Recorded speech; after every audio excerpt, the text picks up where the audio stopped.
Sim, vamos nessa! Na hora.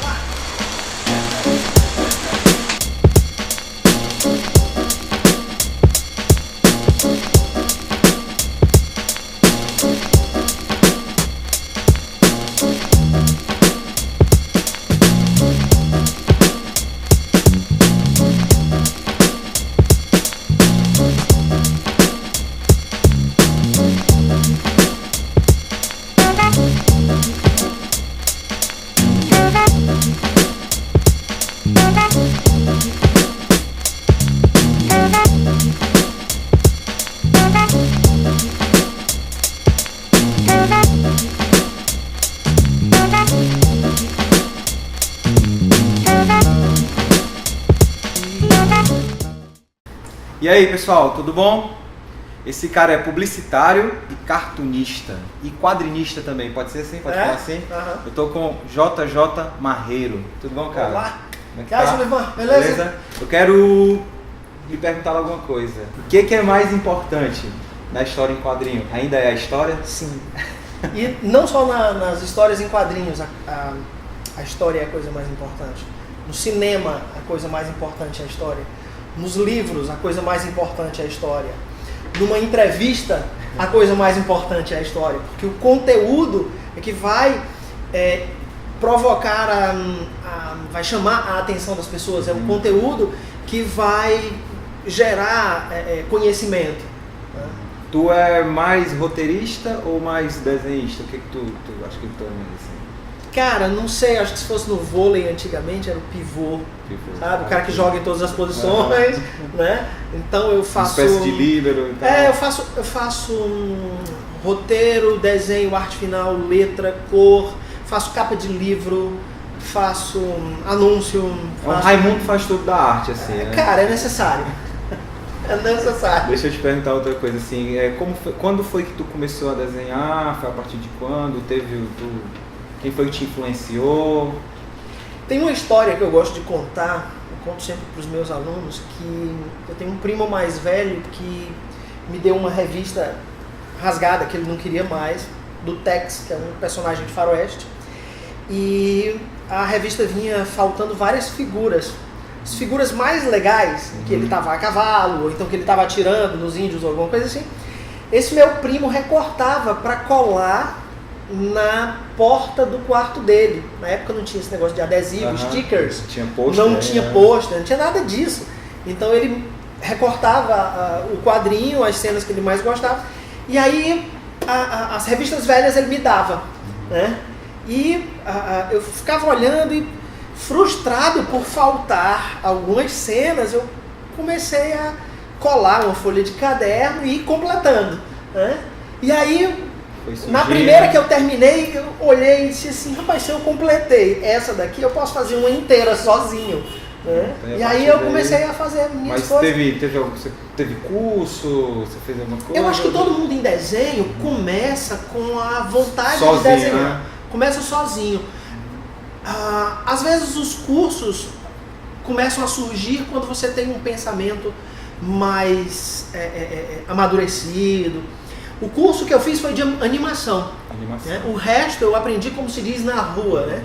Na batalha, né? Indo no confronto com a necessidade de fazer determinados desenhos, e aí eu fui procurando as soluções. Tem alguma diferença assim, entre quadrinho e animação? Tem uma diferença fundamental, que na animação as artes elas são sobrepostas. Então você tem um quadro, e você tem um quadro em cima dele, e outro quadro em cima, e aquela velocidade de alteração dos quadros promove uma ideia de movimento.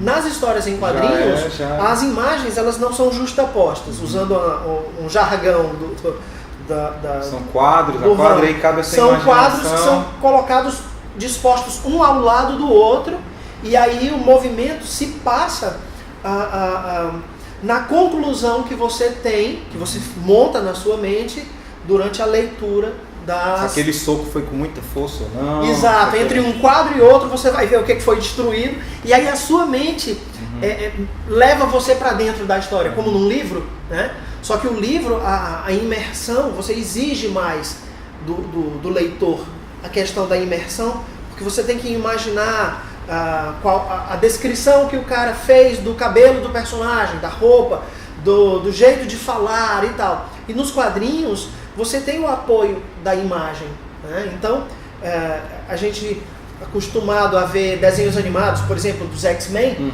e filmes dublados dos X-Men, a gente já faz uma ideia de como é a voz do Wolverine.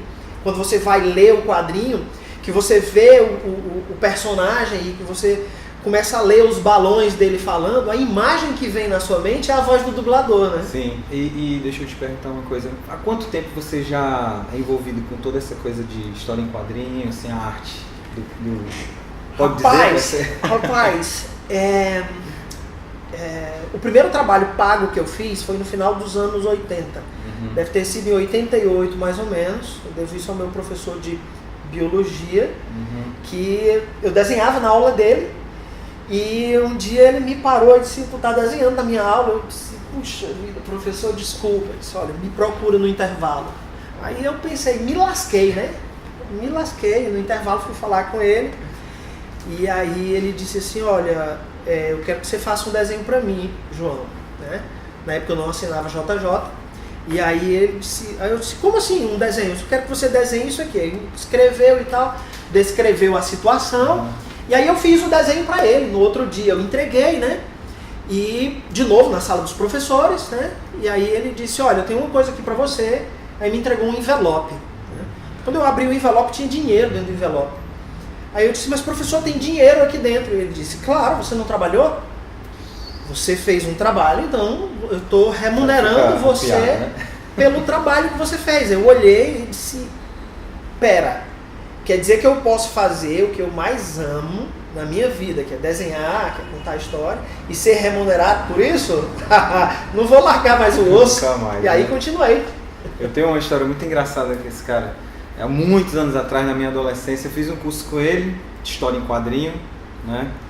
E uma vez eu estava na sala de aula e eu comecei a desenhar os professores. Aí desenhei e fiz uma caricatura dos professores, né? Aí a professora viu. Quando a professora viu, aí teve a reunião dos pais. E aí quem foi para a reunião foi meu pai. Disse: meu Deus do céu, cara, eu vou apanhar agora, que nem um segundo agora aqui. E aí terminou a reunião, o meu pai me chamou, a gente foi lá na sala e ele: foi tu que fez isso aqui?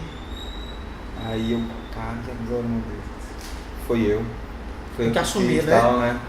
E aí ele começou a me dar carão lá, brigou comigo na frente dos professores: rapaz, isso não se faz, isso é pichação e tal, sabia que se você fosse adulto você poderia ir preso e tal, degradação do patrimônio e lá e vai. E tu fez isso na carteira da carteira escola? Da escola, cara. Fiz a caricatura de todos os professores, assim, um desenhozinho assim. E, cara, quando a gente tava voltando pra casa, ele: foi tu mesmo que fez? Mas a carteira... Aí ele: foi tu mesmo que fez? Eu disse: foi. Cara, ficou muito bom. Foi muito engraçado. Pra quem não sabe, assim, ó, pra quem ainda não conheceu a barbearia aqui, esse cara aqui tem boa parte de influência sobre o ambiente da barbearia, é culpa dele, tá? Ele não sabia, ele conheceu agora, boa parte é culpa dele, quadros, brinquedos, tudo arremete muito a essa coisa de história em quadrinho. É uma homenagem que eu dou pra ele, sabe? E agora, entre Marvel e DC, você é quem? Rapaz, é o tipo de pergunta que a gente chama de saia justa, Capciola, né? Olha, eu sempre gostei muito mais de Marvel. Muito mais. Eu sempre achei Hulk, Homem-Aranha, Capitão América mais legais porque eles eram mais problemáticos. Né? Mas os personagens da DC, tipo Batman e Super-Homem, sempre tiveram muita presença na minha vida. Na minha infância, a minha mãe lia os quadrinhos do Batman para eu dormir. Né? Então, como preferência, eu gosto mais de Marvel. Agora, de uns tempos pra cá, o jogo tá mudando, bicho. Porque os quadrinhos da DC, eles têm melhorado, assim... eles estão melhores. Atualmente, os quadrinhos da DC, eles estão mais empolgantes do que os quadrinhos da Marvel. Os caras meio que...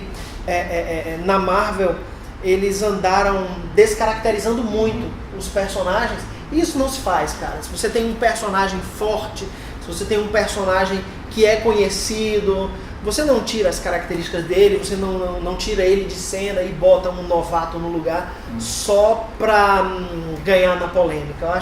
Eu acho isso errado. Então, se eu tivesse que dizer hoje DC Comics, inclusive eu já fiz coisas pra DC Comics, mas adoraria fazer de novo, embora eu acho que não é mais a minha vibe, eu tô noutra. Agora eu vou finalizar aqui. Pessoal, quero agradecer aqui mais uma vez esse cara aqui, JJ. Cara, muito obrigado pelo papo, velho. Show de bola. Esse cara aqui não é 10 não, ele é 1000, tá? As nossas redes sociais estão aqui, vai ficar tudo aqui. Se você quiser entrar lá no Instagram, ele tem um canal no IG, tá bom? Então, quero agradecer mais uma vez, de novo. Obrigadão, cara. Tá? Obrigado, eu que agradeço. Gostou do corte? Cara, fantástico. Virei cliente. Pronto. Tá? Compartilha, marca seus amigos aí, curte, faz tudo que você puder para ajudar a gente, tá bom? Valeu, obrigado. Até lá.